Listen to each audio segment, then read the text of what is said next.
Alright, so what I'm going to do is I'm going to go ahead and make sure, one, I got a good pinch of grizz in, and we're going to paint this Benelli M2 behind me.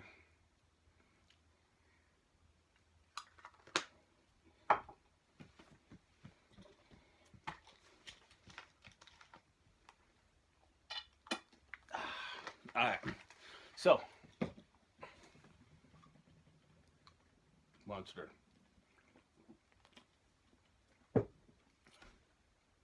Not much crap here. Gotta have your VTAC knife. Great tool. I also recommend the, aside from the Kyle Adams Viking Tactics knife here, it's a great knife. I love using it for hunting. A buttload of money to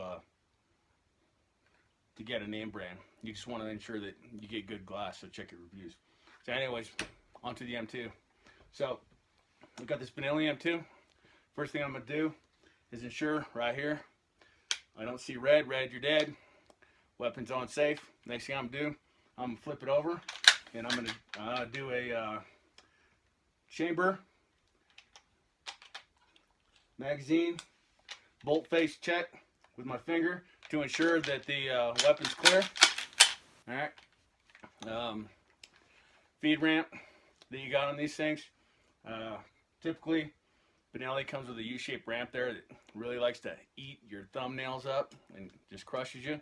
So if you go with the Terran Tactical, it's nice and flat up there. And some guys like to bevel these edges out. For me, I don't do it as often enough, so I haven't had the need to yet. And I don't have the extended choke magazine tube on here. I have the standard one, okay? I do have the oversized Terran Tactical bolt carrier slide assembly. It's real easy to get, corner of your hand, any part of your hand you want. So what I'm going to do is I'm going to take the barrel off. I'm going to tape the barrel in the lower, in the areas that I need to prevent taping up. But before I do that, before I tape and paint, one thing I like to do is just take a little rag with some lacquer thinner and go over this gun, because you see these greasy, ugly paws?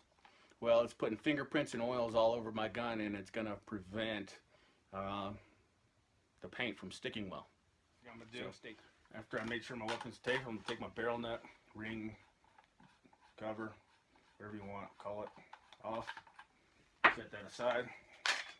Get my barrel out. Give it a nice little tug with it stiff. My handguard off.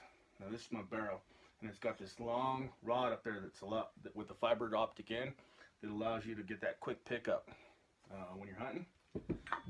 Next, I'm gonna pull out my charge handle there. I'm gonna pull out my bolt and carrier assembly. Next, what I'm gonna do is I'm gonna take that pin out right there that holds the trigger assembly in place.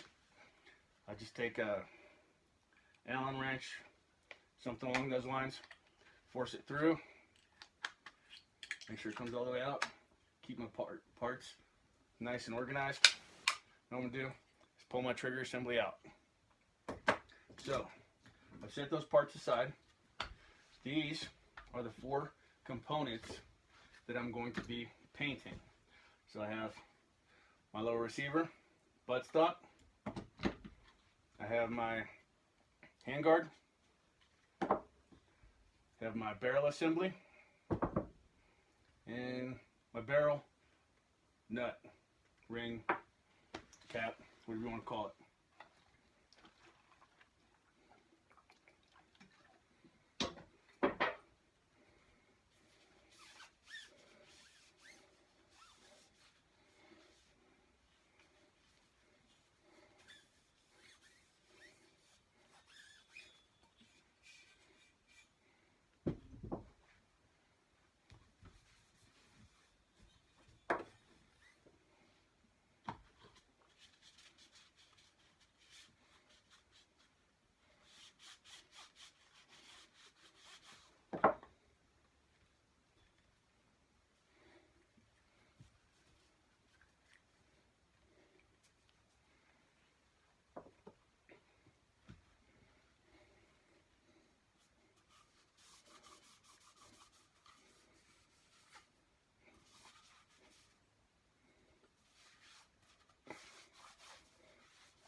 paint technique I'm going to use is something that is SOP for my company and my A teams that I was on during my career in Special Forces. So there's two aspects to it. One, it's tactically sound, it's easy to do, and there's a couple little pointers I'll bring out to you. The other is it's tradition. So when I say tradition, all our guns are quickie saws, sawzalls, chainsaws, broco, torches, all our special equipment, and anything that we carry individually that's black, we paint it all the same way, and we simply lay down a base coat, and once that's done, we apply netting to it, and we go over our tan with a coyote over the netting, and that'll give us that netting appearance. Last thing I like to do is I like to go over everything one last time with a satin, non-glossy clear coat. And what that allows me to do is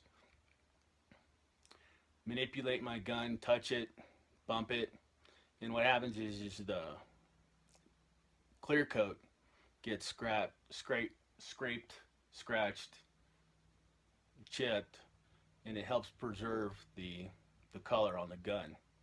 And that way when I go back later on, all I have to do is put another coat of satin clear coat or non-glossy clear coat on there, and once that's on, the flat is the only thing I need to replace.